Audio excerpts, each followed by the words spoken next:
Hidup ini adalah kesempatan. Hidup ini untuk melayani Tuhan. Jangan sia-siakan waktu. Hizkia berumur 25 tahun pada waktu ia menjadi raja. Dan 29 tahun lamanya ia memerintah di Yerusalem. Nama ibunya ialah Abia, anak Zakaria. Ia melakukan apa yang benar di mata Tuhan, tepat seperti yang dilakukan Daud, bapa leluhurnya. Pada tahun pertama pemerintahannya, dalam bulan yang pertama, ia membuka pintu-pintu rumah Tuhan dan memperbaikinya. Ia mendatangkan para imam dan orang-orang Lewi dan mengumpulkan mereka di halaman sebelah timur. Katanya kepada mereka, "Dengarlah, hai orang-orang Lewi. Sekarang kuduskanlah dirimu dan kuduskanlah rumah Tuhan, Allah nenek moyangmu. Keluarkanlah kecemaran dari tempat kudus, karena nenek moyang kita telah berubah setia. Mereka melakukan apa yang jahat di mata Tuhan, Allah kita. Telah meninggalkannya, mereka telah memalingkan muka dari kediaman Tuhan dan membelakanginya.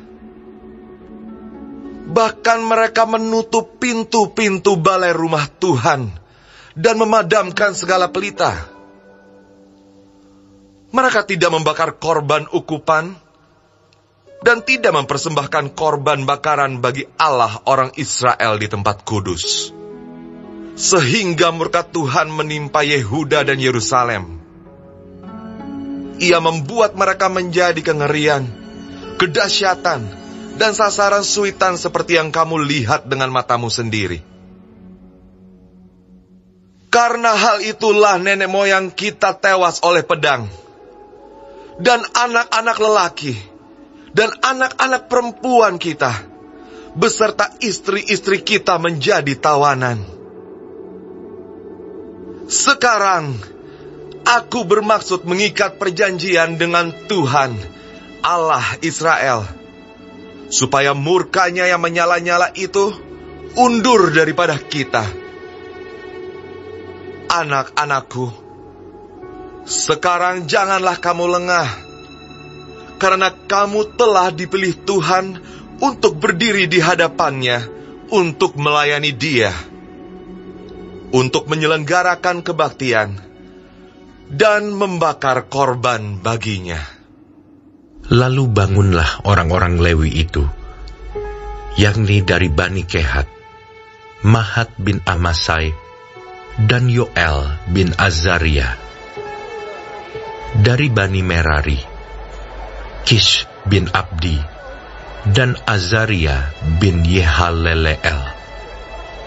Dari orang Gerson, Yoah bin Zima, dan Eden bin Yoah. Dari Bani Elisafan, Simri dan Yeiel. Dari Bani Asaf, Zakaria dan Matanya. Dari Bani Heman, Yehiel dan Simei. Dan dari Bani Yedutun, Semaya dan Uziel. Mereka mengumpulkan saudara-saudaranya dan menguduskan dirinya.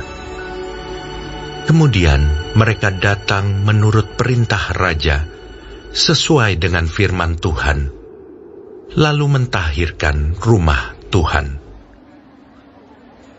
Sesudah itu, masuklah para imam ke bagian dalam rumah Tuhan untuk mentahirkannya.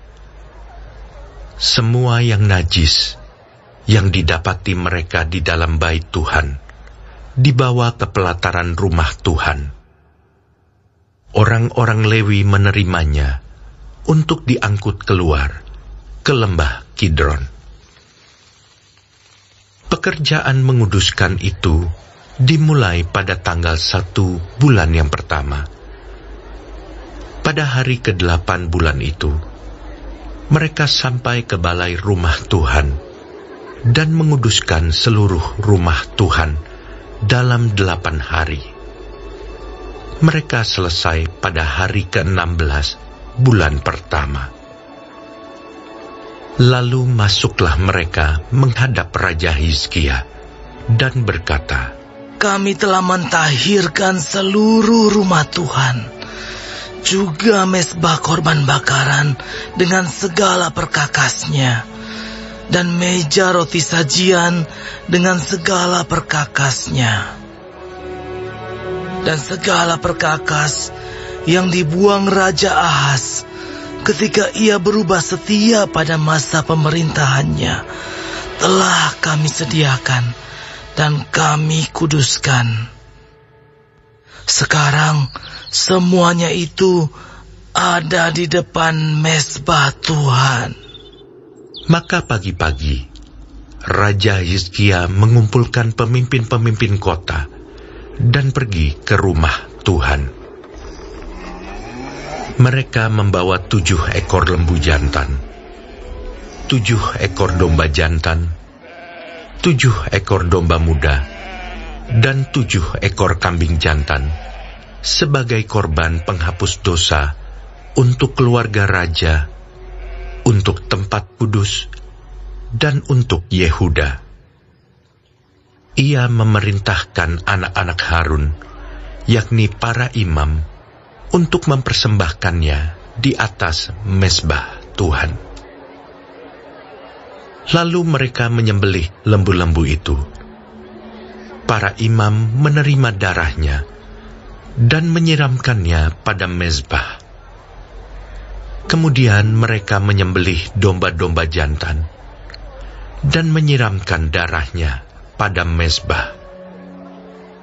Sesudah itu, mereka menyembelih domba-domba muda dan menyiramkan darahnya pada mezbah.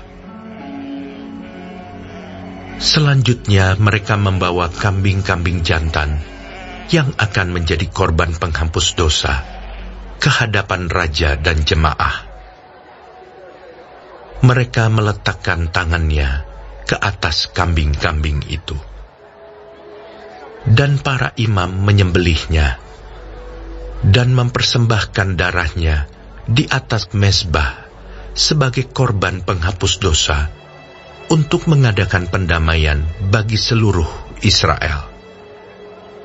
Sebab raja telah memerintahkan untuk mempersembahkan korban bakaran dan korban penghapus dosa itu bagi seluruh Israel. Ia menempatkan orang-orang Lewi di rumah Tuhan dengan ceracap, gambus, dan kecapi, sesuai dengan perintah Daud dan Gad, pelihat raja, dan Nabi Natan.